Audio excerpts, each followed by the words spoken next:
নদীর গভীর তলদেশে বাঘ নামের এক অশুভ শক্তি বাস করে। নদীর উপর দিয়ে পারাপারের জন্য যেই তার সামনে দিয়ে যায়, বাঘ রাক্ষস সেই মানুষকে মেরে তার রূপ ধারণ করে।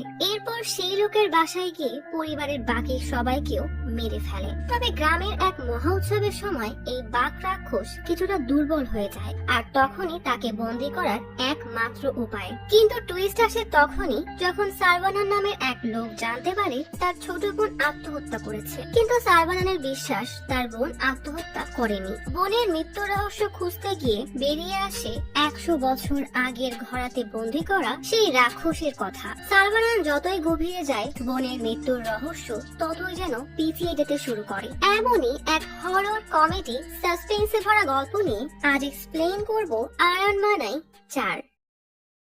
গ্রামের মহা উৎসবে এক পণ্ডিত তার মেয়েকে নিয়ে যাওয়ার জন্য ডাক দিলে পণ্ডিতের স্ত্রী বলে, আমি কখন থেকে বলছি আপনি একাই উৎসবে যান, সীতা বাসায় থাকুক। সীতা মায়ের কথায় কান্না দিয়ে বাবার সাথে উৎসবে যাওয়ার জন্য নৌকায় উঠে বসে। সীতা নদীর পানি নিয়ে খেলা করার সময় বাবাকে জিজ্ঞেস করে, গ্রামে এই মহা উৎসব কেন হয়? পণ্ডিত বলে, বাঘ নামের একটা খারাপ শক্তি এই নদীর তলদেশে বাস করে। কোনো মানুষ যখন এই নদী দিয়ে যায়, তখন বাঘ তাকে মেরে লোকটার রূপ নিয়ে তার বাসার সবাইকে মেরে ফেলে। তখনই সীতার হাতে কিছু একটা লেগে হাত কেটে যায়। হাতে রক্ত দেখে সীতা নদীর পানিতে হাতটা ধুয়ে নেয়। মেয়েকে ভয় পেতে দেখে পণ্ডিত বলে, ভয় পেও না, এই খারাপ শক্তি থেকে বাঁচার একটা পথ আছে। যখন বাঘ কিছুটা দুর্বল থাকে, তখন তাকে বন্দি করে তাকে দিয়ে সব কাজ করানো যায়। 100 বছর আগে আমাদের পূর্বপুরুষরা একটা ঘোড়ার মধ্যে বাঘকে বন্দি করে নদীতে ফেলে দেয়। তারপর থেকে পূর্বপুরুষদের ধন্যবাদ দেওয়ার জন্য গ্রামে এই মহা উৎসব হয়। এরই মাঝে পণ্ডিতের বৈঠাটা নদীর তলদেশে সেই ঘোড়াতে আটকে যায়। বৈঠাটা টানাটানি করতে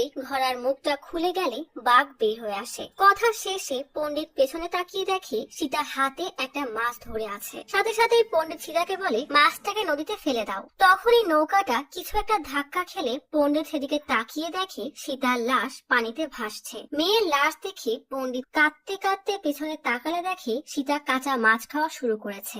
অর্থাৎ বাঘ রাক্ষস সীতাকে মেরে তার রূপ নিয়ে নিয়েছে। তখনই গ্রামের মাঝে মহা উৎসব শুরু হলে সীতা হাতের মাছটা নদীতে ফেলে দিয়ে পণ্ডিতের দিকে তাকিয়ে থাকে। বাঘ রাক্ষস পণ্ডিতের দিকে তেড়ে আসতেই পণ্ডিত ঘাতে থাকা পবিত্র পানি বাঘের দিকে ছুঁড়ে মারে। পবিত্র পানি শরীরে পড়তেই বাঘ কিছুটা দুর্বল হয়ে বসে পড়ে। পণ্ডিত ঘোড়াটা হাতে নিয়ে মন্ত্রপাঠ শুরু করলে বাঘের আত্মা আবারও পণ্ডিতের ঘোড়ার মধ্যে বন্দী হয়ে যায়। সীতার রূপ নেওয়া বাঘ পণ্ডিতকে অনুরোধ করে বলে, আমাকে ছেড়ে দাও, আমার আত্মাকে ফিরিয়ে দাও। পণ্ডিত বলে, আমার স্ত্রী সীতার মৃত্যুর খবর সহ্য করতে পারবে না, আমার মেয়েকে তুমি মেরে ফেলেছো, এবার আমার স্ত্রীর সামনে তুমি সীতা সেজে থাকবে। সন্ধ্যায় পণ্ডিত বাসায় ফিরলে তার স্ত্রী বলে, আপনি একা এসেছেন যে, সীতা কোথায়? পণ্ডিত সরে গেলে সীতা পণ্ডিতের স্ত্রীর দিকে তাকিয়ে ভয়ানক একটা হাসি দেয়। গল্প চলে আসে শহরের কোর্টে। সারবানান নামের একটা উকিলের কাছে তার ফুপু এসে দেখে সারবানানের কাছে একটা কেস নেই, আর তার পাশের উকিলের কাছে মানুষের লাইন লেগে আছে। ফুপু বলে, তুই এত সৎ হলে কে তোর কাছে কেস নিয়ে আসবে? ফুপু একটা কাপলকে দেখে সারবানানকে বলে, ওরা বিয়ের জন্য ঘুরছে, কেউ সাহায্য করছে না। সারবানান তাদের কাগজপত্র নিয়ে বিয়ের ফাইল রেজিস্টার করতে শুরু করে। মেয়েটা তার বাসার ঠিকানা বলতেই ফুপু ভয় পেয়ে বলে, তুমি ক্রোধী ভাইয়ের মেয়ে? মেয়েটা বলে, হ্যাঁ। তখনই ক্রোধী তার লোকজন নিয়ে আসলে সারবানান মেয়েটাকে বলে, তুমি তোমার বাবার পছন্দে বিয়ে করো। মেয়েটাকে নিয়ে যাওয়ার সময় ক্রোধী বলে, সেলভি, আমি তোর বিয়ে যেখানে ঠিক করব তুই সেখানেই বিয়ে করবি। সেলভি নামটা শোনার সাথে সাথেই সারবানান দৌড়ে গিয়ে ক্রোধী আর তার লোকজনদেরকে ইচ্ছা মতো মারতে শুরু করে। সারবানান সেলভির হাতের সাথে ফুপুর হাত বেঁধে দিয়ে বলে, সেলভিকে নিতে হলে আগে ফুপুকে নিতে হবে। ফুপু বেচারি ভয়ে একটা টেবিলের নিচে লুকিয়ে পড়ে। মেয়েটা বলে, প্রথমে আমার কেস নিতে মানা করছিল, আর এখন আমার জন্য মারামারি করছে। ফুপু বলে, ও তোর জন্য না, তোর নামের জন্য মারামারি করছে। ও ছোট বোনের নামও সেলভি। সেলভি তোর মতোই একটা ছেলের সাথে 10 বছর আগে পালিয়ে গেছে। মেয়েটা বলে, 10 বছর পরেও বোনের জন্য এত ভালোবাসা? ফুপু বলে, নিজের বিপদে সারবানান মুখ লুকিয়ে ফিরে আসে, কিন্তু বোনের বিপদের কথা শুনলে সে কাউকে ছাড় দেয় না। সারবানান সবাইকে ইচ্ছা মতো মারলে কারুঠি বুদ্ধিমানের মতো সেখান থেকে কেটে পড়ে। গল্প চলে আসে দূরে একটা গ্রামে সারবানানের বোন সেলভির বাসায়। ছোট ছেলে সারবানান আর বড় মেয়ে শক্তিকে নিয়ে সেলভির সুখের সংসার। সেলভি তার ছেলের নাম বড় ভাই সারবানানের নামেই রেখেছে। সেলভির স্বামীর নাম সন্তোষ, সে পেশায় একজন ইঞ্জিনিয়ার। একদিন সকালে সন্তোষ জগিং এর জন্য বের হলে রবি নামের এক ছেলের সাথে দেখা হয়। রবি নিজের ইউটিউব চ্যানেলের জন্য সকাল সকাল পাখিদের ভিডিও করতে এসেছে। রবির সাথে কথা বলে সন্তোষ জগিং করতে করতে করতে জঙ্গলের পথ দিয়ে চলে যায়। কিছু দূরে যেতেই জঙ্গলের মাঝ থেকে বেশ কিছু সাদা ধোঁয়া সন্তোষের দিকে এগিয়ে আসে। চারপাশে এত ধোঁয়া দেখে সন্তোষ থমকে দাঁড়িয়ে যায়। হঠাৎই ধোঁয়ার মাঝ থেকে একটা হাত এসে সন্তোষের পা ধরে টান দিলে সে মাটিতে পড়ে অজ্ঞান হয়ে যায়। সাথে সাথে চারপাশ থেকে আরো সাদা ধোঁয়া এসে সন্তোষকে আড়াল করে নেয়। বেশ কিছুক্ষণ পরে সন্তোষ উঠে জঙ্গলের পথ দিয়ে হাঁটতে শুরু করে। সে চলে গেলে দেখা যায় সন্তোষের লাশটা মাটিতেই পড়ে আছে। হয়তো বাঘ সন্তোষকে মেরে তার রূপ ধারণ করেছে। কিন্তু প্রশ্ন হলো, সেই পণ্ডিত তো বাঘ রাক্ষসকে ঘোড়ার মধ্যে বন্দি করে রেখেছিল, তাহলে সে বাইরে আসলো কিভাবে? সন্তোষ বাসার মেইন দরজা খুলে ভেতরে ঢোকে। তার চেহারা দেখে বোঝাই যাচ্ছে সে স্বাভাবিক নেই। সন্তোষ বাসা থেকে এগিয়ে আসতেই পোষা কুকুরগুলো তাকে দেখে জোরে জোরে ডাকতে শুরু করে। সন্তোষ একটা কুকুরকে মারলে কুকুরটা চিৎকার করতেই সেলভি সেটা খেয়াল করে। সেলভি বাইরে যাওয়ার জন্য পেছনে ফিরতেই দেখে সন্তোষ জগিং থেকে ফিরে এসেছে। সেলভি জিজ্ঞেস করে, তুমি তো তাড়াতাড়ি আসলে যে? সন্তোষ বেশ গম্ভীরভাবে বলে, বাচ্চারা কোথায়? সেলভি অভিমান করে বলে, বাচ্চার মায়ের খবর না নিয়ে আগে বাচ্চাদের খবর নিচ্ছ? তখনই গ্রামের কিছু লোক দৌড়াতে দৌড়াতে সেলভির বাসায় আসে। সেলভি বাইরে আসলে লোকগুলো বলে, সন্তোষ স্যার জগিং করতে করতে হার্ট অ্যাটাক করেছে। গ্রামের লোকজনদের সাথে সেলভি দৌড়ে জঙ্গলের দিকে যায়। তখন রবি ভিডিও করতে করতে সেলভির বাসার কাছে আসে। বাসার ভেতরে গিয়ে দেখে কুকুরটা কুয়ার দিকে তাকিয়ে ডেকেই যাচ্ছে, আর তার পাশে সেলভির মেয়ে শক্তি পড়ে আছে। শক্তির মাথা ফেটে রক্ত পড়ছে। রবি দৌড়ে শক্তির কাছে গিয়ে ডাকতে থাকে। কুকুরের ডাকে সে কুয়ার দিকে ধীরে ধীরে এগিয়ে যায়। কুয়ার মাঝে তাকাতেই কিছু একটা দেখে রবি ভয়ে পেছনে সরে যায়। কুয়ার মধ্যে একটা মেয়ে লাশ ঝুলছে। মেয়েটা আর কেউ না, বরং সেলভি। সেলভি গলায় দড়ি দিয়ে আত্মহত্যা করেছে। গল্প চলে আসে সাবানানের বাসায়। সিভিল ড্রেসে একজন অফিসার এসে সাবানানকে জিজ্ঞেস করে, আপনি এই সেলভিকে চেনেন? সাবানান বলে, সেলভি আমার ছোট বোন। অফিসার বলে, সেলভি আত্মহত্যা করেছে। কথাটা শুনেই সাবানান রেগে অফিসারের কলার চেপে ধরে। ফুসফু এসে সাবানানকে সরিয়ে অফিসারকে বলে, আপনি সঠিক ঠিকানায় এসেছেন তো? অফিসার বলে, সেলভি আর তার স্বামী সন্তোষ দুজনেই মারা গেছে। কয়েকদিন আগেই সন্তোষ জগিং এ গিয়ে হার্ট অ্যাটাকে মারা গেছে।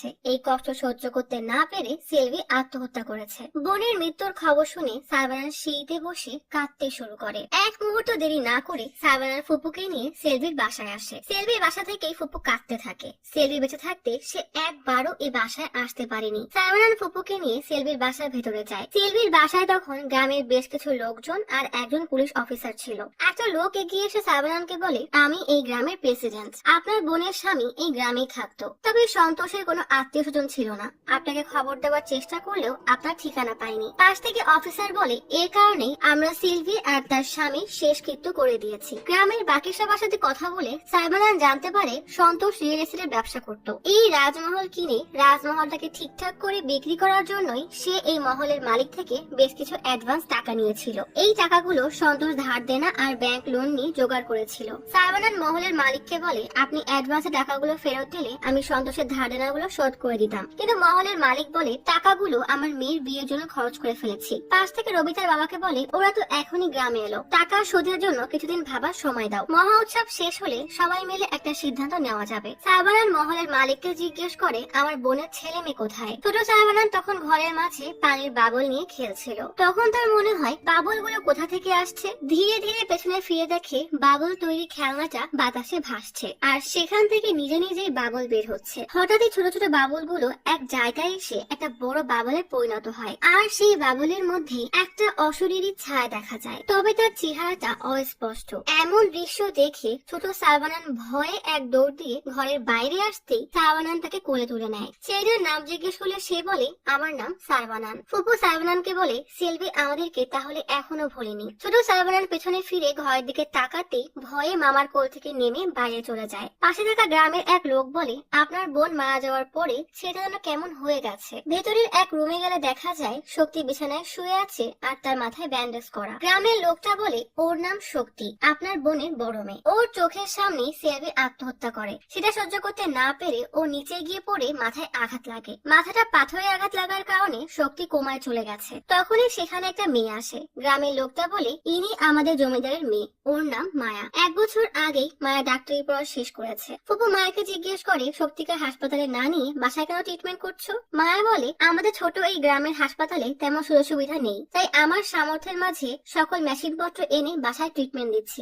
তখনই মায়ের দাদা এসে বলে ওর বিয়ের জন্য রাজমহল বিক্রি করতে চাচ্ছিলাম। সবাই ডাক্তারি পড়া শেষে বিদেশে গিয়ে টাকা কামায়, আর ও গ্রামে বসে মানুষের সেবা করতে চায়। মায়া বলে এখন আপনারা সবাই বাইরে যান, সত্যি চেক আপ করতে হবে। সবাই বাইরে চলে গেলে সাইবানান জানালা দিয়ে দেখে মায়া শক্তিকে কিসের যেন একটা ইঞ্জেকশন দিচ্ছে, আর মায়ের চোখে মুখেও কেমন যেন একটা রহস্যের ছায়া। এদিকে পাওনাদার মিস্ত্রি আর কার্পেন্টারকে জানায় তারা 2 দিন পর টাকা নিতে আসবে বলে চলে যায়। মিস্ত্রি আর কার্পেন্টার সাইবানার দিকে এগিয়ে যেতেই সে বলে আমি শুনেছি আপনারা 2 জন অনেক বছর ধরেই আমার বোনের স্বামীর সাথে কাজ করছেন। মিস্ত্রি বলে আমি শুনেছি আপনি অনেক বড় উকিল, পাওনাদারের মুখে টাকা ছুঁড়ে মেরে এই মহল আপনি কিনে নিন। ফুপু বলে যত বড় উকিল ভাবছো তত বড়ও না, আমাদের কাছে বিষ খাবার টাকাও নেই। ফুপু সাইবানানকে বলে টাকা শোধ করার একমাত্র উপায় হচ্ছে জমিদারের মেয়ে মায়াকে পটিয়ে বিয়ে করতে হবে। সাইবানান রেগে চলে গেলে মিস্ত্রি কার্পেন্টারকে বলে ফুপু পাগল হলেও বুদ্ধিটা ভালোই দিয়েছে। কার্পেন্টার বলে এমন বুদ্ধি আমার মাথায় আসলো না কেন। রাতে ছোট সাইবানান জানালার পাশে বসে নিজের ছবিতে বিভিন্ন ইফেক্ট দিচ্ছিল, আর এদিকে মিস্ত্রি আর কার্পেন্টার দুজনেই সেজে গুজে রেডি হচ্ছে মায়াকে প্রপোজ করার জন্য। ছোট সাইবানান নিজের চেহারায় জোকারের মাস্কের একটা ইমোজি দিয়ে ছবি তুলছিল। তখনই ফোনের ক্যামেরায় অন্য কারোর ফেস ডিটেক্ট হয়, আর মাস্কের ইমোজি তার চেহারায় বসে যায়। ছোট সাইবানান ভয় পেয়ে পেছনে তাকিয়ে দেখে সেখানে কেউ নেই। এবার ফোনের ক্যামেরাটা সেদিকে ধরলেই দেখে ফোনের ক্যামেরা কারো ফেস ডিটেক্ট করে তার মুখের মাস্কের ইমোজি বসিয়ে দিয়েছে। ছোট সাইবানান ফোন সরিয়ে দেখে সেখানে কেউ নেই। আবারও ফোন ধরতেই ফোনের ক্যামেরা একটা চেহারা খুঁজে পাচ্ছে। ছোট সাইবানান হাতটার সামনে গিয়ে দেখার চেষ্টা করে আসলে সেখানে কিছু আছে নাকি। তখনই একটা হাত এসে ছোট সাইবানানের হাত চেপে ধরলে সে ভয়ে দূরে সরে যায়। ছোট সাইবানান মেঝেতে পড়ে গিয়ে ফোনটার সামনে ধরে দেখে সেই অশরীরই আছে কিনা। সামনে কাউকে দেখতে না পেয়ে ছোট সাইবানান ফোনের ক্যামেরা তার দিকে ঘোরায়। তখনই দেখতে পায় সেই অশরীরই তার পেছনেই দাঁড়িয়ে আছে। ভয়ে দৌড় দিলে তখনই সেখানে ফুপু এসে বলে কি হয়েছে, আমার ঘরে অনেক মশা, মশার ব্যাগটা কোথায়। সামনে তাকিয়ে মশার ব্যাগ দেওয়ালে ঝুলতে দেখে ফুপু সেদিকে এগিয়ে গেলেই ছোট সাইবানান সেখানে যেতে নিষেধ করে। ফুপু মানা না শুনে এগিয়ে গেলে ছোট সাইবানান ফোনের ক্যামেরায় দেখে সেই অশরীরই ফুপুর পাশেই দাঁড়িয়ে আছে। ফুপু ছোট সাইবানানকে বলে এই ব্যাট দিয়ে আমি এভাবে মশা মারবো, কিন্তু ব্যাটের বাড়িটা সেই অশরীরই শরীরে লাগে। ফুপু ভয়ে ভয়ে বলে এটা কি ছিল। ছোট সাইবানানের সাথে সাথে ভয়ে দৌড়ে পালিয়ে যায়। ফুপু আবারও ব্যাট দিয়ে বাড়ি দিলেই সে অশরীরী রেগে তার সামনে এসে জোরে চিৎকার দিয়ে চলে যায়। ছোট সাইবানান পালাতে গিয়ে মিস্ত্রির সাথে ধাক্কা খায়। মিস্ত্রি রেগে বলে কি রে তোর চোখ নেই, এতবার মানুষকে ধাক্কা মারিস। ছোট সাইবানান হা করে তাকিয়ে দেখে অশরীরীটা মিস্ত্রি আর কার্পেন্টারের ঠিক পেছনেই দাঁড়িয়ে আছে। জানলা দিয়ে ফুপু এই দৃশ্য দেখে ভয়ে সেদিকে তাকিয়ে থাকে। তখনই মায়া শক্তির জন্য ওষুধ নিয়ে তার রুমের দিকে যায়। তাকে দেখে মিস্ত্রি বলে আমি প্রপোজ করলে ও মানা করতেই পারবে না। মিস্ত্রি মায়াকে প্রপোজ করার জন্য চিঠি নিয়ে এগিয়ে গেলে অলৌকিক এক শক্তি মিস্ত্রির গলায় মই ফাঁসিয়ে একবার এদিকে তো আর একবার ওদিকে ঘুরাতে থাকে। মায়া সেদিকে খেয়াল না করেই চলে যায়। কার্পেন্টার এই অলৌকিক কাণ্ড দেখে মইয়ের অপর মাথা ধরে থামালে মিস্ত্রি ভাবে কার্পেন্টারই তাকে আটকাচ্ছিল, তাই রাগে বলে আমি আবারও মায়াকে প্রপোজ করব। ফুপু এসব জানলা দিয়ে দেখে ভয়ে কাঁপছে, কারণ সে তো জানে যে এসব আসলে কে করছে। সাথে সাথেই একটা অশরীরী ফুপুর সামনে থেকে উড়ে যায়। ফুপু বেচারি তো ভয়ে শেষ। সাইবানান সেলভির কবরে ফুল দিয়ে পুরোনো দিনের কথা মনে করছিল। বাসার কেউ যখন সেলভির সাথে সন্তোষের রিলেশন মেনে নিচ্ছিল না, তখন সেলভি খুবই কষ্টে গলায় দড়ি দিয়ে আত্মহত্যা করতে চেয়েছিল। কিন্তু সাইবানান সেলভিকে এই অবস্থায় দেখে নিলে সেলভিকে থামতে বলে। সেলভি অসহায়ের মতো কান্না করতে থাকে। সাইবানান সেলভিকে বলে আমাকে কথা দাও আর কখনো এমন কিছু করবে না, আমি তোমার হয়ে বাবার সাথে কথা বলবো। সেলভি সেদিন ভাইকে কথা দিয়েছিল এমন কাজ সে আর দ্বিতীয়বার করবে না। সাইবানান সেলভির কবরের সামনে হাত জোর করে মাফ চাইতে থাকে। রবি সাইবানানের কাছে বসে সাইবানান বলে আমি বিশ্বাস করি না সেলভি এমন করতে পারে, ও আমাকে নিজে কথা দিয়েছিল। রবি বলে আমি নিজের চোখে সেলভিকে দড়িতে ঝুলতে দেখেছি। সাইবানান বলে ওর ছেলের নাম আমার নামে রেখে সেলভিটা প্রমাণ করেছে ও আমাকে ভোলেনি, তাই আমি জানি আমাকে দেওয়া ওয়াদা ও কখনোই ভাঙবে না। আশেপাশে কোনো থানা থাকলে আমাকে নিয়ে চলো। কিছুক্ষণ পর সাইবানান রবিকে নিয়ে থানায় আসলে ইন্সপেক্টর বলে দেখেন তাদের স্বামী স্ত্রীর মধ্যে ঝগড়া হয়েছিল, ঝগড়ার কারণে স্বামীর হার্ট অ্যাটাক হয় আর আপনার বোন আত্মহত্যা করে। মায়ের এমন অবস্থা দেখে মেয়েও ঘাবড়ে নিচে পড়ে মাথা ফেটে কোমায় চলে গিয়েছে। সাইবানান জিজ্ঞেস করে এতগুলো ঘটনা একসাথে কিভাবে ঘটতে পারে। ইন্সপেক্টর বলে এমন ঘটনা এখানে প্রায়ই হয়, আমরা তো এটাও শুনেছি আপনার তার বোন জঙ্গলে হারিয়ে গিয়েছিল। সাইবানান বলে, তাহলে আমাকে এফআইআর এর কপি দেন। ইন্সপেক্টর রেগে বলে, হ্যাঁ, তোমাকে ইউনিফর্মও দিচ্ছি, কেসের তদন্ত তুমিই করো, তোমার এই ওকালতি কোর্টে গিয়ে দেখাও, এখানে না। জুনিয়র ইন্সপেক্টর সাইবানানকে বলে, গ্রামে মহা উৎসব আছে। এই উৎসব প্রতি 10 বছর পর পর একবার হয়। দূর দূরান্ত থেকে এই উৎসবে যোগ দিতে হাজারো মানুষ আসে। অনুষ্ঠানের নিরাপত্তার জন্যই স্যার এত ব্যস্ত। দুদিন পরে উৎসব শেষ হলে আপনি আরেকবার এসে স্যারের সাথে দেখা করে নিয়েন। বাসায় ফেরার সময় সাইবানান রবির রেকর্ড করা ভিডিও দেখে বলে, আমি বিশ্বাস করতে পারছি না, একই দিনে দুজনের মৃত্যু কিভাবে হয়। তার উপরে গ্রামবাসী নাকি আমার বোনকে বাইরে যেতে দেখেছে, অথচ ততক্ষণে সে মারা গেছে। হয়তো তারা নেশার ঘুরে ছিল।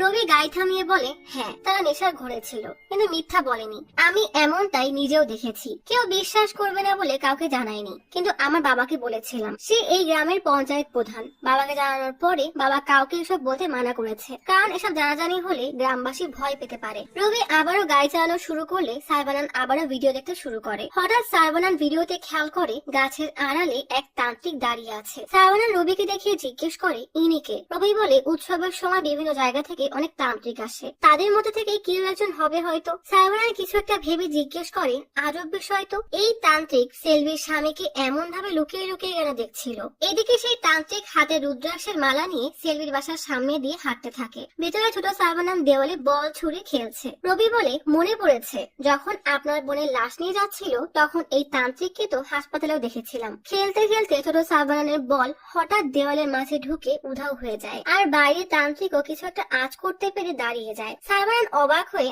আস্তে আস্তে দেওয়ালের কাছে গিয়ে তাকিয়ে থাকে। বাইরে তান্ত্রিকের মালা তখন গোল গোল হয়ে ঘুরছে। হঠাৎ দেওয়ালের ভেতর থেকে এক অশরীরী হাত বাড়িয়ে বল দিলে সাইবানান ভয়ে কেঁপে ওঠে। তখনই তান্ত্রিকের মালাটা ছিঁড়ে নিচে পড়ে যায়। তান্ত্রিক বুঝে যায় এই বাসায় ভয়ঙ্কর কোনো আত্মা আছে। তান্ত্রিক দরজা খুলে ভেতরে এগিয়ে যায়। এদিকে বাসার ভেতরে মায়া চলে আসায় দেওয়ালের মাঝের হাতটা বল ফেলে উধাও হয়ে যায়। মায়া সাইবানানকে বলে, এখন কি খেলার সময়, চলো ঘুমাতে চলো। মায়া লাইট বন্ধ করে সাইবানানকে নিয়ে হাঁটা শুরু করলেই বারান্দার লাইট হঠাৎই জ্বলে ওঠে। মায়া লাইট বন্ধ করলেই বারান্দার লাইট গুলো একের পর এক নিজে থেকে জ্বলতে থাকে। সাইবানানের সামনে ভয়ানক এক ছায়ামূর্তি দেখে ভয়ে দে দৌড়। মায়া লাইট বন্ধ করে যাওয়ার সময় খেয়াল করে শক্তি বিছানার পাশে কে যেন বসে আছে। মায়া চিৎকার করে জিজ্ঞেস করে, কে তুমি? সাথে সাথেই দৌড়ে রুমে আসলে কাউকে খুঁজে পায় না। মায়ার শক্তির পাশে গিয়ে বসতেই ভয়ানক একটা কাটা হাত মায়ার শরীর বেয়ে উঠছে বুঝতে পেরে তাকাতেই হাতটা গায়েব হয়ে যায়।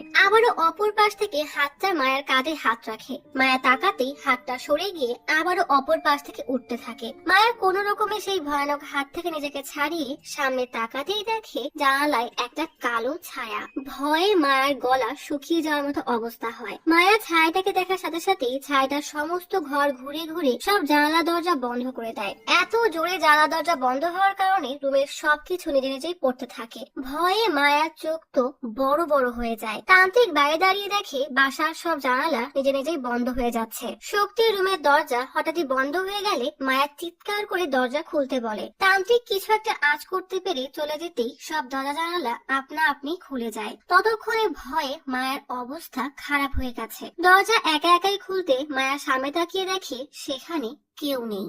এদিকে জঙ্গলের মাঝ দিয়ে যাওয়ার সময় শিকড়ের মতো পেঁচানো কালো রঙের অদ্ভুত এক কঙ্কাল আকৃতির প্রাণী সাইবানানদের গাড়ির সামনে হুট করে এসেই গাড়ির উপরে উঠে যায়। রবি আচমকা এমন দৃশ্য দেখে ভয়ে গাড়ির নিয়ন্ত্রণ হারালেও কোন রকমে নিজেকে সামলে এক জায়গায় গাড়ি দাঁড় করায়। ঠিক তখনই গাড়ির ছাদের উপরে কেউ জোরে জোরে বাড়ি দিতে থাকে। সাইবানান জানালা দিয়ে মাঠের দিকে তাকাতেই দেখে গাড়ির উপরে মানুষের মতো অবয়বে কালো একটা ছায়া। হঠাৎ পাশের ঝোপঝাড়কে নড়তে দেখে আর ভয়ানক এক শব্দ শুনে সাইবানান দ্রুত গাড়ি থেকে নামতে গেলে রবি তাকে নামতে মানা করে। সাইবানানের কোনো কথা না শুনে জঙ্গলের মধ্যে হাঁটতে হাঁটতে বেশ সামনে মানুষের আকৃতির কালো একটা ছায়াকে দাঁড়ানো দেখে। সাইবানান খুব মনোযোগ দিয়ে ছায়াটাকে দেখছিল। হঠাৎ তখনই একটা বানর গাছ দিয়ে উঠলে সাইবানান ভয়ে কেঁপে ওঠে। নিজেকে সামলে আবার ওর দিকে তাকালে আর কাউকেই দেখতে পায় না। সাইবানান বনের আরো গভীরে গেলে একটা সাপ পেছন থেকে সাইবানানকে ছোবল দিতে গেলে সাইবানান কোন রকমে বেঁচে যায়। ঠিক তখনই গাছের একটা ডাল ভেঙে উপর থেকে সাইবানান সাইবানানের উপরে পড়তে গেলে সাইবানান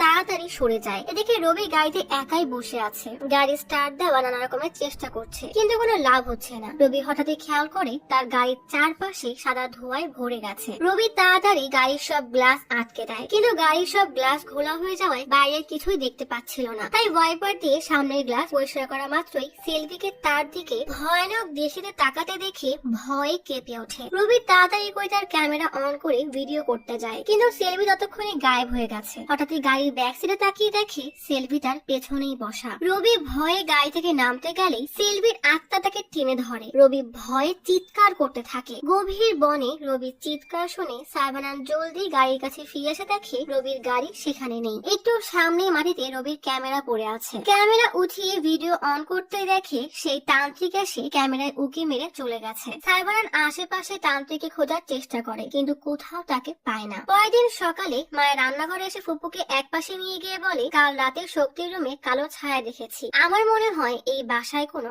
আত্মা আছে। ফুপু বলে, আমিও ওই ছায়াকে দেখেছি, কাউকে কথা বলো না, এমনি এই বাসা বেচতে পারছি না, এই খবর ছড়িয়ে গেলে আমরাও এখান থেকে যেতে পারবো না, আর তুমিও হাসপাতাল বানাতে পারবে না। সাইবানানকে গাড়িতে কোথাও যেতে দেখে মায়া সাইবানানকে বলে, আমার স্কুটি ঠিক করতে দিয়েছি, আমাকে একটু মন্দিরে নামিয়ে দিবেন। মায়ের সাথে মন্দিরে এসে এত মানুষের ভিড় দেখে সাইবানান বলে, এত ছোট গ্রামে এত বড় উৎসব হবে তা তো কল্পনার বাইরে। মায়া বলে, 10 বছর পর একবার এই অনুষ্ঠান হয়, তাই এখানে হাজার হাজার মানুষ আসে, কারণ এই মন্দিরে যা চাওয়া হয় তাই নাকি পূরণ হয়। আর এই বিশাল মূর্তি 6 মাস আগে থেকেই বানানো শুরু হয়। পণ্ডিতের একদল হেঁটে গেলে মায়া বলে, বিভিন্ন জায়গা থেকে পণ্ডিতেরা পবিত্র পানি এনে মূর্তির অভিষেক করে। পণ্ডিতদের দলে গল্পের শুরুতে দেখানো সেই পণ্ডিতকেও দেখা যায়। সেই পণ্ডিত হঠাৎ গেটের বড় গম্বুজে কি যেন একটা দেখে ভয়ে দৌড়ে পালিয়ে যায়। মায়াকে নামিয়ে দিয়ে সাইবানান গাড়িতে করে জঙ্গলের ভেতর দিয়ে যাওয়ার সময় হঠাৎ দেখে একটা শিয়াল রবির একটা জুতা মুখে নিয়ে দৌড়াচ্ছে। সাইবানান গাড়ি থেকে নেমে সেই পথে খুঁজতে খুঁজতে রবির আরো একটা জুতা দেখে। সামনে দেখে রবির গাড়ি বটগাছের সাথে খুব বাজেভাবে ধাক্কা খেয়ে অ্যাক্সিডেন্ট করেছে। সাইবানান রবিকে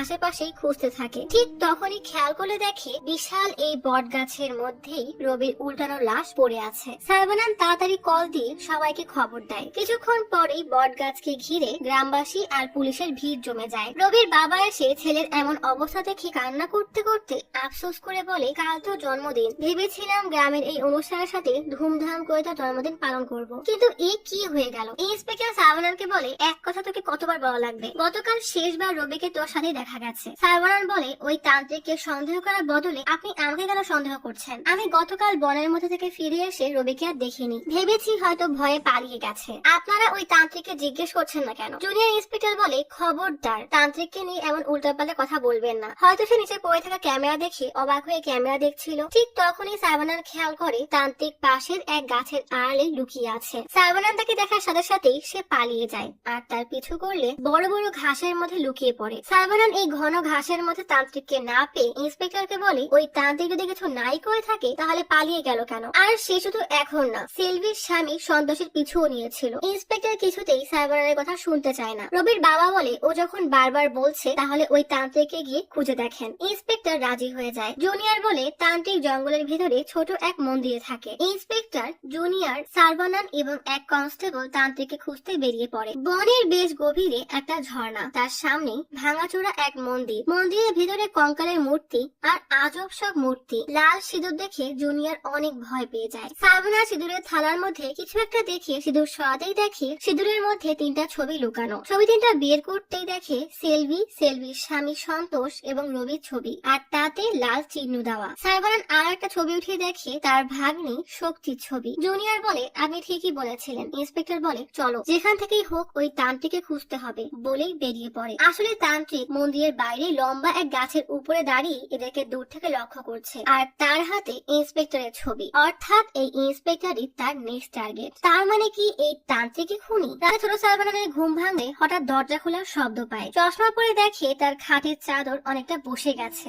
মনে হচ্ছে কেউ এখানে বসেছে। ভয়ে সাইবানার খাট থেকে নেমে নিচে নামলেই ভয়ানক আত্মাটি বিছানা বেয়ে সাইবানার দিকে এগিয়ে আসতে থাকে। সাইবানান ভয়ে কোন রকমে দরজা খুলে এক দৌড় দিয়ে শক্তির পাশে কাঁথা মুড়ে দিয়ে শুয়ে পড়ে। এক দৃষ্টিতে শক্তির দিকে তাকাতেই দেখি শক্তির মুখ বেয়ে একটা কাটা হাত এগিয়ে আসছে। সাইবানান খাট থেকে নামলেই পর্দার পিছনে নারী অবয়বে কালো একটা ছায়া দেখে ভয়ে শক্ত হয়ে দাঁড়িয়ে থাকে। আত্মাটি পর্দা সরাতেই দেখা যায় সাইবানান এসেছে। আছে। সাইবানান এসে জিজ্ঞেস করে কি হয়েছে, তুমি চিৎকার করলে কেন? কিন্তু ছোট সাইবানান কোনো কথা না বলে ভয়ে দৌড় দিয়ে চলে যায়। যাওয়ার সময় টেবিলে ধাক্কা লেগে বেশ কিছু বই পড়ে যায়। সাইবানান সেগুলো উঠিয়ে রাখতে গেলে সেলভির ফ্যামিলি ফটো অ্যালবাম দেখে অনেক খুশি হয়ে পাতা উল্টে দেখতে থাকে। হঠাৎই খেয়াল করে সত্যির জন্মদিনের ছবির উপরে লেখা 15 জুন 2022। সাইবানান হঠাৎই মনে পড়ে রবির বাবাও বলেছিল 15 তারিখে রবির জন্মদিন। কিছু একটা আন্দাজ করে সাইবানান দ্রুত রেজিস্ট্রি অফিসে এসে সবার আড়ালে তালা ভেঙে ভিতরে ঢুকে জুনের ফাইল ঘাঁটতে শুরু করে। প্রত্যেক ফাইলের 15 তারিখের তথ্য দেখলে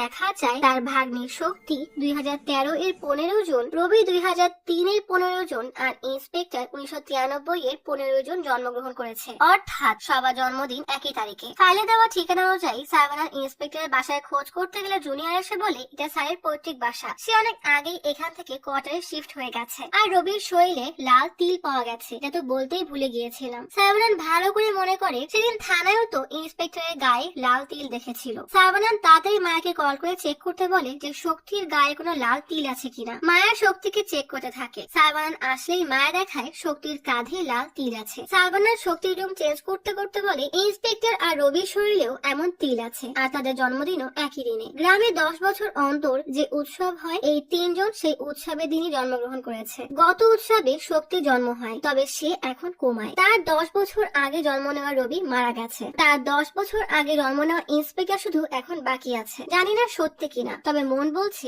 আজ কিছু একটা হবে। ইন্সপেক্টরকে কল করছি কিন্তু সে কল রিসিভ করছে না। যত তাড়াতাড়ি সম্ভব তাকে সব জানাতে হবে। ইন্সপেক্টর তখন মন্দিরের ভিড়ের মধ্যে গ্যাঞ্জাম মেটানোর কাজে ব্যস্ত। সাইবানান মায়াকে বলে তুমি শক্তির খেয়াল রাখো আর কেউ যেন জানতে না পারে শক্তি কোন রুমে আছে। বলেই সাইবানান বেরিয়ে যায়। এদিকে কনস্টেবল ইন্সপেক্টরকে থানায় যেতে বলে। এই কথা তান্ত্রিক আড়াল থেকে শুনে নেয়। সেলভির বাসায় সে পণ্ডিত এসে হঠাৎ চিল্লাপালা শুরু করে দেয়। মায়া এবং ফুপু বেরিয়ে এলে পণ্ডিত কান্না করতে করতে বলে আমাকে সাহায্য করুন, আমার মেয়েকে খুঁজে পাচ্ছি না। একজন বলেছে 500 কুমারী মেয়েকে সুপারি দিলে নাকি খুঁজে পাবো, 4 জনকে দিয়েছি, আপনিও নেন। মায়া না নিতে চাইলে ফুপুর জোয়ার হইতে নিতে বাধ্য হয়। পণ্ডিত বলে শুনেছি এই বাসায় আরো একটা মেয়ে আছে। মায়া বলে না না, ও বাচ্চা মানুষ, এখন এখান থেকে চলে যান। কিন্তু পণ্ডিত এগিয়ে এসে মায়ার পায়ে পড়ে বিনতি করে বলে ওকে দয়া করে ডাক দেন। লোকটাকে এইভাবে দেখে ফুপুর মায়া হলে বলে সামান্য 500 পাই তো, আসেন আপনি। বলেই ভেতরে নিয়ে গেলে সাথে সাথেই কারেন্ট চলে যায়। মায়া বলে আমার এসব একদম ঠিক মনে হচ্ছে না, আপনি দয়া করে চলে যান। কিন্তু ফুপু মায়াকে বলে আরে কোনো সমস্যা হবে না। সাইবানান মন্দিরে গিয়ে জানতে পারে ইন্সপেক্টর থানায় চলে গেছে। মায়া হ্যারিকেন নিয়ে পণ্ডিতকে নিয়ে যাওয়ার সময় উঠানে একটা কালো ছায়া দেখতে পায়, যে জানালার গ্রিলের পাশেই দাঁড়ানো, কিন্তু উপরে তাকিয়ে কাউকে দেখতে পায় না। কিন্তু পণ্ডিত তাকালে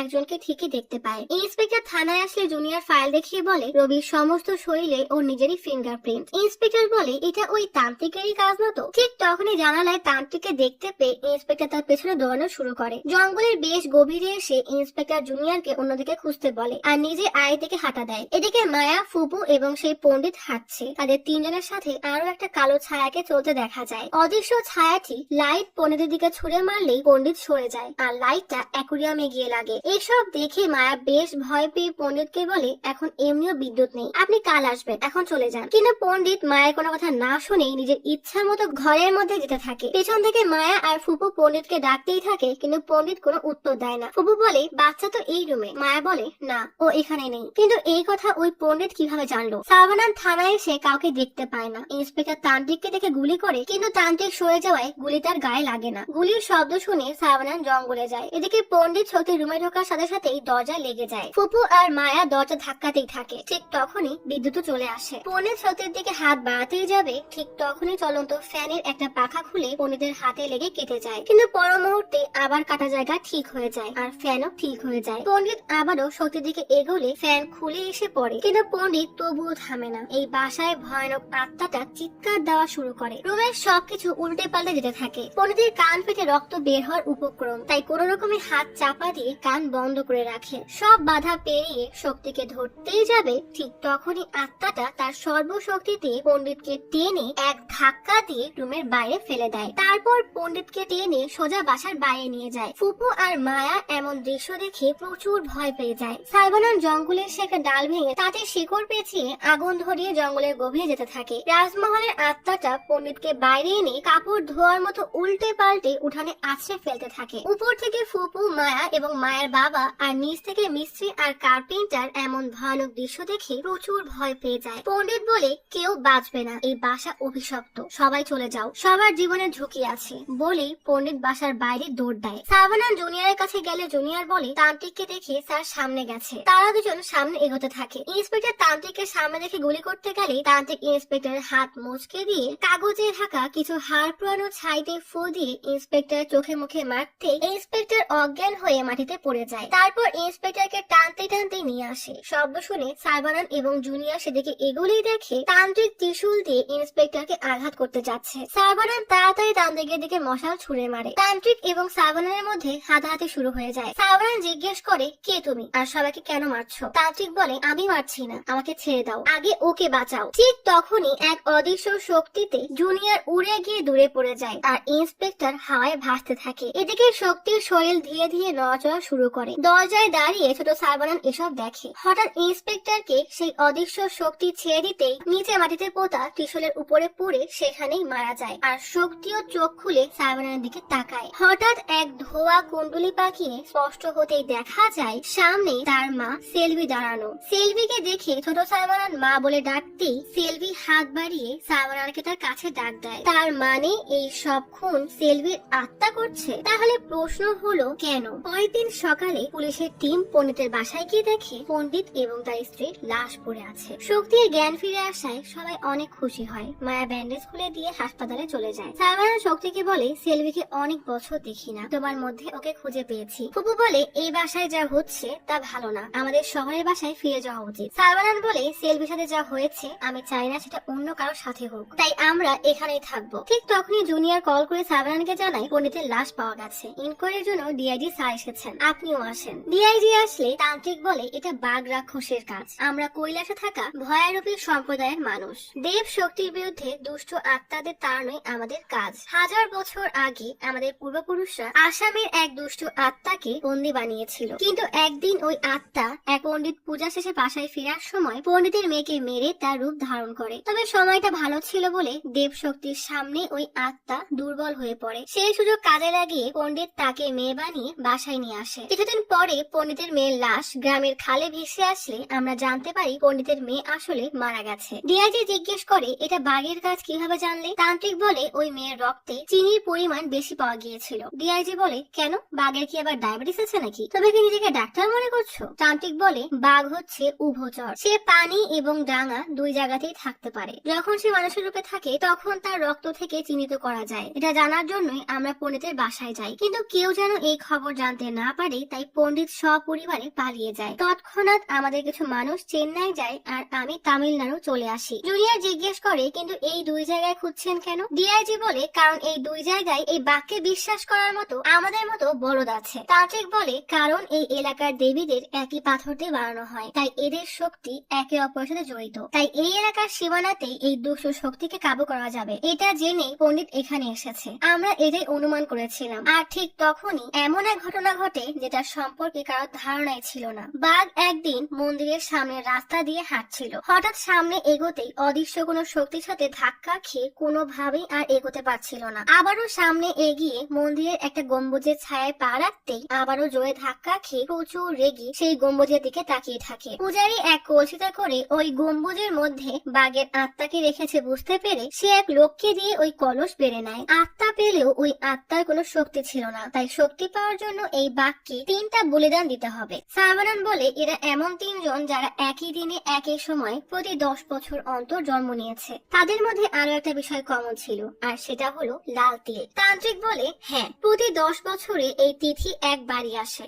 এই সময় দুষ্ট শক্তি যদি এই শক্তি হাসিল করতে পারে তাহলে অনেক শক্তিশালী হয়ে যাবে। ওর 3 জন টার্গেট ছিল, আপনার বোনের মেয়ে, রবি এবং ইন্সপেক্টর। 3 জনের মধ্যে বাচ্চা মেয়ে ছিল প্রথম, তাই আপনার বোনের স্বামী সন্তোষকে মেরে তার রূপ ধারণ করে বাসায় ঢোকে। এরপর আত্মা যখন বাচ্চার খোঁজে সেলভির কাছে যায় তখন সেলভি আয়নায় দেখে এটা তার স্বামী না, বরং একটা দুষ্ট আত্মা। তাই সেলভি ধাক্কা মেরে তাকে সরিয়ে দেয়, কিন্তু আত্মাকে বুঝতে দেয় না যে সে সত্যিটা জেনে গেছে। সেলভি জানালা দিয়ে দেখে তাদের পোষা কুকুরটাও মরে পড়ে আছে।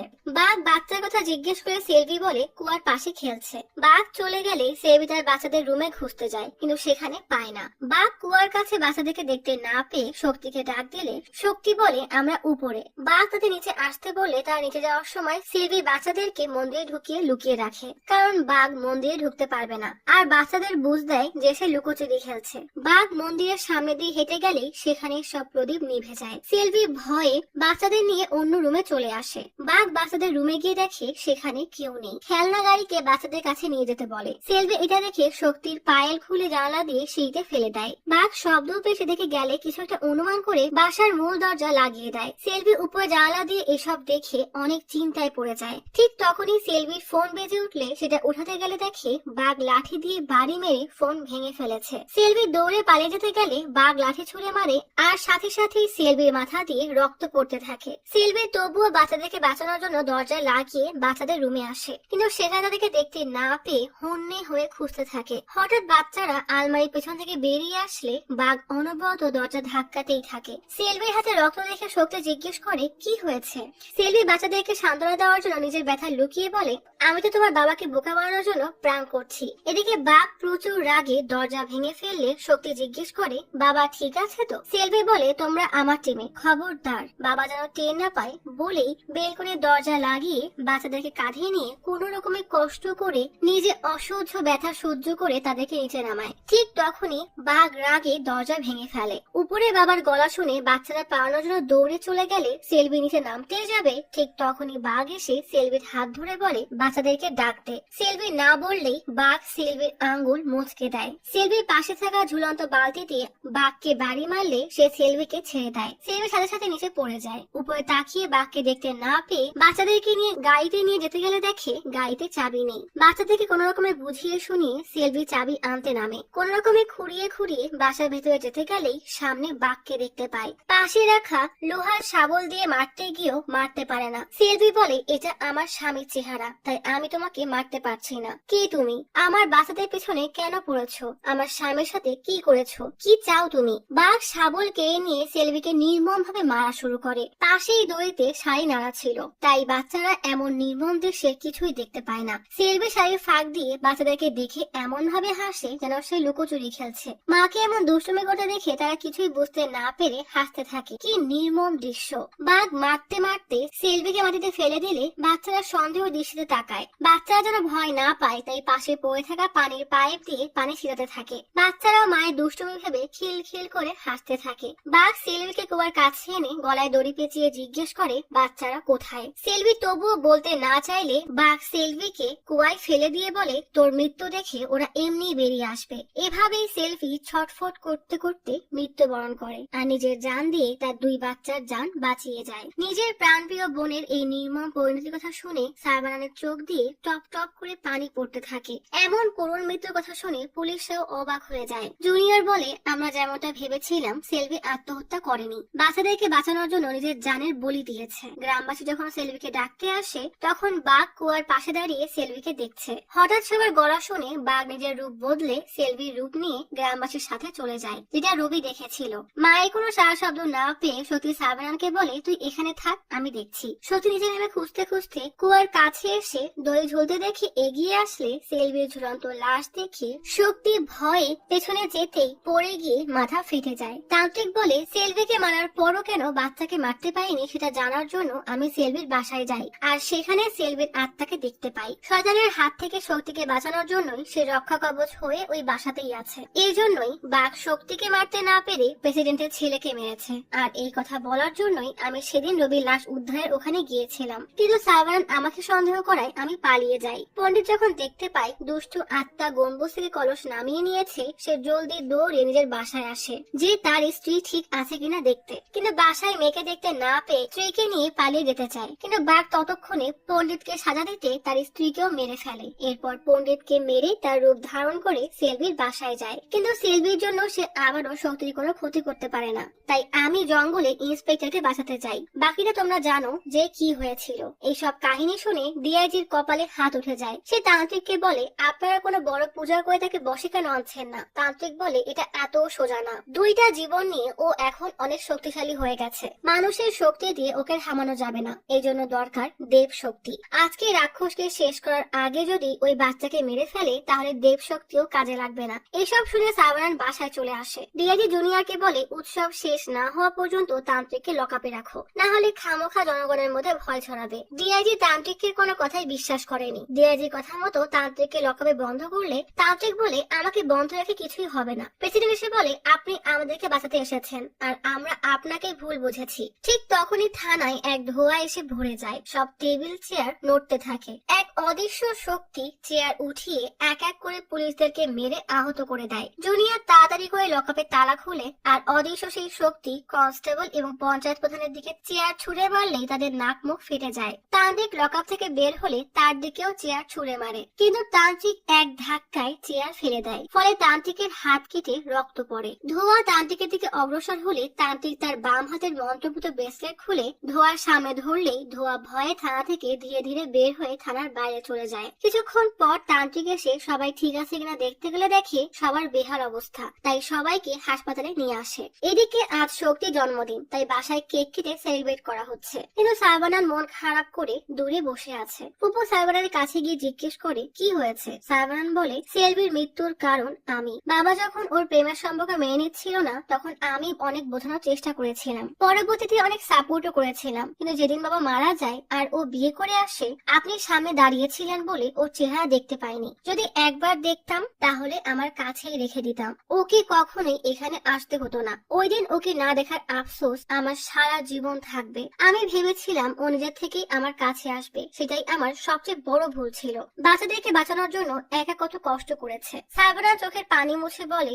মৃত্যুর সময় হয়তো ভেবেছিল তার ভাই আসবে। সেলভি পেছনে বসে তার ভাইয়ের সব কথা শুনছে। সাইবানা বলে, ওর জায়গায় যদি অন্য কেউ থাকতো এত আঘাত সহ্য করে এক সময় নিজেকে হয়তো বাঁচানোর কথা ভাবতো, কিন্তু ও এমন কিছুই করেনি, বরং মৃত্যুর পরও বাচ্চাদেরকে রক্ষা করে যাচ্ছে। ওর মতো মেয়ে শুধু বোন না, মা হিসেবে পাওয়াও অনেক ভাগ্যের ব্যাপার। ঠিক তখনই শক্তি এসে সাইবানাকে কেক খাইয়ে দেয়। শক্তির পেছনে সেলভির দিকে তাকিয়ে হাসে। সাইবানান পেছনে ফিরে দেখে সেখানে কেউই নেই। সেলভি ইশারা দিয়ে মানা করলে শক্তি চলে যায়, কিন্তু সাইবানান বুঝে যায় সেলভি সেখানেই আছে। ঠিক তখনই মায়া বাসায় আসতে গেলে কোন এক অজানা শক্তিতে ধাক্কা খেয়ে পড়ে আর ঢুকতে পারে না। বাইরের শব্দ পেয়ে সবাই বের হয়ে আসে। ফুপু মায়াকে ধরে ভিতরে আনে আর সাইবানান খেয়াল করে মায়া এই বাসায় ঢোকাতে কোনো সমস্যাই নেই, কিন্তু মায়ের বাবা যখন স্কুটি নিয়ে ভেতরে আসতে যায়, স্কুটি এবং সে উল্টে গিয়ে পড়ে। সাইবানান বুঝে যায় স্কুটিতে কোনো সমস্যা আছে। সাইবানান স্কুটি থেকে মায়ের স্টেথোস্কোপ নিয়ে ভেতরে ছুঁড়ে মারে। সেটা দিব্যি বাসার সীমানায় ঢুকে যায়। এরপর অ্যাপ্রন ছুঁড়ে মারলে সেটা আর যেতে পারে না। সাইবানান ভালো করে লক্ষ্য করলে দেখে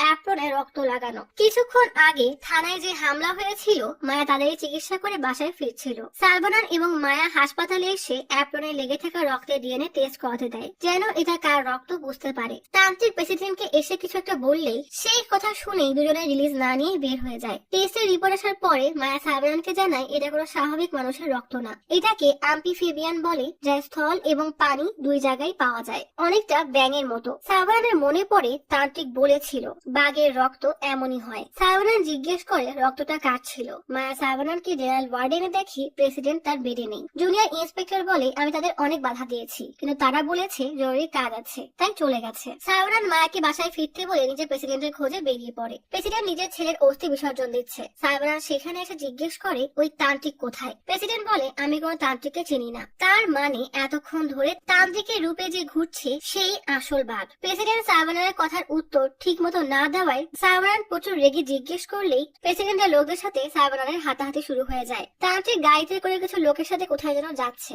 তান্ত্রিক হাতের ব্যান্ডেজ খুলে দেখা যায় তার জখম আপনা আপনি ঠিক হয়ে যাচ্ছে। তান্ত্রিক জঙ্গলের মধ্যে এসে এক জায়গায় তার সাথে থাকা মানুষদের মাটি খুঁড়তে বলে আর নিজে গাছের শেকড় ছিঁড়ে পেঁচাতে থাকে। এদিকে মারামারি করতে করতে প্রেসিডেন্ট যেই না গাড়িতে উঠতে যায়, ঠিক তখনই সাইবানান ওই গাড়ির ডিকিতে এক লোককে ছুঁড়ে মারলে ডিকি খুলে তান্ত্রিকের হাত বেরিয়ে পড়ে। মানে আসল তান্ত্রিক অনেক আগেই মারা গেছে। আসলে থানায় যখন হামলা হয়, তান্ত্রিক অশুভ শক্তিকে সরাতে বাইরে গিয়েছিল। তখন অশুভ শক্তি তান্ত্রিককে মেরে তার রূপ ধারণ করে। প্রেসিডেন্ট বলে, আসল তান্ত্রিক মারা গেলে আমার লোকদেরকে আমি কার সাথে পাঠিয়েছি। সাইবানান জিজ্ঞেস করে কোথায় পাঠিয়েছেন। প্রেসিডেন্ট বলে, হাসপাতালে থাকা অবস্থায়। তান্ত্রিক এসে বলে, আজকের মধ্যে যদি ওই দুষ্ট শক্তিকে বধ করতে না পারি, তাহলে এই গ্রামের কাউকে বাঁচাতে পারবো না। এখানে কোনো উৎসবও হবে না। উৎসবের কথা শুনে আমি ঘাবড়ে গিয়েছিলাম। তান্ত্রিক বলেছিল ওই বাঘ কোথায় আছে আমি জানি না, ও ওই বাচ্চার পেছনে আছে, কিন্তু সেলভির আত্মা ওকে বাধা দিচ্ছে বলে ও যাকে তাকে মেরে বেড়াচ্ছে। যদি আমরা সেলভির আত্মাকে শাস্তি দিতে পারি, তাহলে দুষ্ট আত্মা বাচ্চাকে খুঁজতে অবশ্যই আসবে। আমরা তখন ওকে বসে আনতে পারবো। সেলভির লাশ দাফন করা হয়েছে বলে ওর আত্মা শান্তি পাচ্ছে না, তাই ওকে ওই মহল থেকে বের করতে হবে। প্রেসিডেন্ট রাজি না হলেও তান্ত্রিক বলে, আমার সাথে কিছু লোক পাঠাও, বাকি আমি দেখে নিব। গ্রামের ভালো হবে এটা চিন্তা করে আমি তান্ত্রিকের কথায় রাজি হয়ে যাই। লোকেরা মাটি খুঁড়ে সেলভির লাশ বের করে আর তান্ত্রিক শেকড় দিয়ে সেলভির আত্মাকে সেটাই বন্ধ করে নেয়। বাসায় সেলভি বাচ্চাদের সাথে বেশ হাসি খুশি ভাবে সময় কাটাচ্ছিল। হঠাৎ একটা কালো হাত সেলভিকে টেনে বাইরে নিয়ে যায়। বাচ্চারা তার পিছু পিছু দৌড়ায়। সেলভির আত্মা কবরস্থানে এসে পৌঁছালে সেলভি তান্ত্রিকের কাছে অনুরোধ করে বলে, আমাকে যেতে দাও, আমার বাচ্চারা অপেক্ষা করছে। সেলভি তার লাশকে সামনে দেখে বুঝে যায় তাকে মুক্ত করার জন্য আনা হয়েছে। এরপরই দুই আত্মার মধ্যে মারামারি শুরু হয়ে যায়। সাইবারান গাড়ি নিয়ে কবরস্থানের উদ্দেশ্যে রওনা হয়। সেলভির শক্তির কাছে দুষ্টু আত্মাটা পারছিল না, তাই সে কবরস্থানের সব আত্মা জাগিয়ে ওঠায়। তাদের শক্তি এক করে 100 হাত বানায় এবং চারিদিকে বেড়িবাঁধ বানিয়ে রাখে। সেলভি ঢিল মারলে সেগুলো ওই আত্মারা আটকে দেয়। অশুভ শক্তি ওই আত্মাগুলো দিয়ে দড়ি বানিয়ে সেলভিকে বেঁধে ফেলে। সেলভি কাকুতি মিনতি করে বলে, আমাকে মেরে ফেলো, কিন্তু আমার বাচ্চাদেরকে কিছু করো না। অশুভ শক্তি সেলভির কথায় কান না দিয়ে সেলভির আত্মাকে তার লাশে ফিরিয়ে আগুন ধরিয়ে দেয়। ঠিক তখনই সাইবানা সেখানে পৌঁছালে এসব দেখে বাধা দিতে গেলে অশুভ শক্তি গাছের ডাল দিয়ে সাইবানাকে মাটিতে ফেলে দেয়। সাইবানা শুধু দেখেই যায়, কিন্তু কিছুই করতে পারে না। সেলভির আত্মা সাইবানাকে বলে, আমার বাচ্চাদেরকে বাঁচাও ভাইয়া। গাড়িতে উঠে সাইবানার মায়াকে কল করে বলে, ওই তান্ত্রিক বাসায় যাচ্ছে, যে করে হোক শক্তিকে বাঁচাতে হবে। সবাই চিন্তায় পড়ে যায় যে তারা কি করবে। মায়া বলে, একটা উপায় আছে, সবাই বাসার দরজার সামনে চেয়ার টেবিল দিয়ে ব্যারিকেড বানাও। কাজ শেষে ভেতরে যাওয়ার জন্য ফুপু এবং মায়া দরজা খুলে দেখে তান্ত্রিক দাঁড়ানো। দুজনেই প্রচুর ভয় পেয়ে যায়। তান্ত্রিক ভেতরে যেতে গেলে ফুপু বলে, আপনি যেতে পারবেন না, আমরা রাস্তা বন্ধ করে দিয়েছি। তান্ত্রিক এক ফু দিয়ে সব চেয়ার টেবিল সরিয়ে ফেলে। এসব দেখে কার্পেন্টার তো ভয়ে অজ্ঞানী হয়ে যায়। তান্ত্রিক সামনে এগোতে গেলেই মায়ের দাদা আর বাবা এসে হাজির হয়। তারা তান্ত্রিককে দালাল ভেবে বাসা দেখাতে চায়। মায়ের বাবা তান্ত্রিককে বাসার ভেতরে নিয়ে যায়। মায়ার ফুপু কার্পেন্টার এবং মিস্ত্রিকে বলে, আমি পেছনে গেট দিয়ে যাচ্ছি, তোমরা যা পারো করো, তান্ত্রিককে আটকাও। ফুপু দড়িতে ফাঁস বানিয়ে চেলে মারলে তান্ত্রিক তাতে বাধা পড়ে যায়। এরপর তিনজন দড়ি ধরে টানতে শুরু করে। তান্ত্রিক বড় করে চোখ পাকালেই কার্পেন্টার ভয়ে পায়ে পড়ে ক্ষমা চাওয়া শুরু করে দেয়। এইসব বিতলোককে দিয়ে কি আর ভূত তাড়ানো সম্ভব? তান্ত্রিক এসবে পাত্তা না দিয়ে চলে যায়। তিনজন আবারও ঝাড়ু, হাতুড়ি, রঙের কোটা দিয়ে তান্ত্রিকের পেছনে দৌড়ায়। তান্ত্রিক পেছনে ফিরে তাকালেই ফুপু আর কার্পেন্টার সেখানেই থেমে যায়, কিন্তু মিস্ত্রি মেলার সাহস দেখিয়ে এগিয়ে যায়। তান্ত্রিক রেগে মিস্ত্রিকে একের পর এক চড় মেরে সেখান থেকে চলে যায়। তান্ত্রিক রুমাসে দেখে বাচ্চারা সেখানে নেই। এদিকে মন্দিরে উৎসব শুরু হয়ে গেছে। মায়া শক্তিকে নিয়ে মন্দিরে চলে আসে। তান্ত্রিকও খুঁজতে খুঁজতে উৎসবের জায়গায় চলে আসে। মায়া তান্ত্রিককে দেখেই থেমে যায়। তান্ত্রিক খেয়াল করে দেখে মায়ের সাথে শক্তি নেই। পাশে তাকালে দেখে সাইবানার শক্তিকে নিয়ে চলে যাচ্ছে। তান্ত্রিক সাইবানার পিছু নেয়। সাইবানার দৌড়ে রাবণের মূর্তির ভেতরে গিয়ে লিফট দিয়ে উপরে উঠে যায়। তান্ত্রিকও পিছু গিয়ে শক্তিকে উপরে উঠতে দেখে নিজের মতো 10 জনকে বানিয়ে লাফিয়ে উপরে ওঠে। সাইবানান একের পর এক তান্ত্রিককে মেরে কৌশলে নিচে ফেলে দেয়। সাইবানান দেখে তান্ত্রিক সমস্ত শক্তি একসাথে করে নতুন এক রূপে উপরে উঠছে। আর এদিকে বাইরে পণ্ডিতরা রাবণকে মারার জন্য দেবীর তীরে আগুন লাগিয়ে দিয়েছে। সাইবানান শক্তির কাছে পৌঁছানোর জন্য প্রাণপণে ছুটতে থাকে। শক্তি এক সময় রাবণের চোখের মনিতে আটকে যায়। তান্ত্রিক শক্তিকে ধরতেই যাবে, ঠিক তখনই সাইবানান শক্তিকে নিয়ে দড়ি ধরে নিচে লাফ দেয় আর পর্দায় পিছলে সিঁদুরের বড় থালার উপরে পড়ে যায়। দেবীর আগুনের তীরকে নিজের দিকে আসতে দেখে তান্ত্রিক পিছাতে যায়, কিন্তু পারে না। তান্ত্রিক দেখে দেবী নিজের হাতে তীর নিয়ে তার দিকে ছুটে আসছে। দেবী রাবণের মূর্তিতে ত্রিশূল নিক্ষেপ করলেই তান্ত্রিক ও রাবণের সাথে জ্বলতে থাকে। অশুভ শক্তির এক একটা রূপ এক এক করে পুড়ে যায়। এভাবেই অশুভ শক্তির বিনাশ ঘটে। বাঘ আজীবনের জন্য শেষ হয়ে যায়। সাইবানান মায়াকে এই বাসা পার্টনারশিপে দিয়ে দেয়, যেন সে এখানে হাসপাতাল খুলতে পারে। বাচ্চারা বাইরে এসে খুশি মনে বল খেলতে থাকে, কিন্তু লক্ষ্য করলে দেখা যায় বাচ্চাদের সাথে অদৃশ্য কোনো শক্তিও খেলছে। তাহলে কি সেলভির আত্মা ফিরে এসেছে, নাকি এটা সেলভির স্বামীর আত্মা? আজ তাহলে এখানেই চলে যাচ্ছি। শীঘ্রই ফিরবো নতুন অথবা পুরাতন ইউনিক কোনো মুভির গল্প নিয়ে। ফিরে আসা পর্যন্ত লাইক, কমেন্ট এবং সাবস্ক্রাইব করে অচিরার গল্পশপের সাথেই থাকুন। পাশে থাকা বেল আইকনটি ক্লিক করে রাখুন। দেখা হবে পরের ভিডিওতে।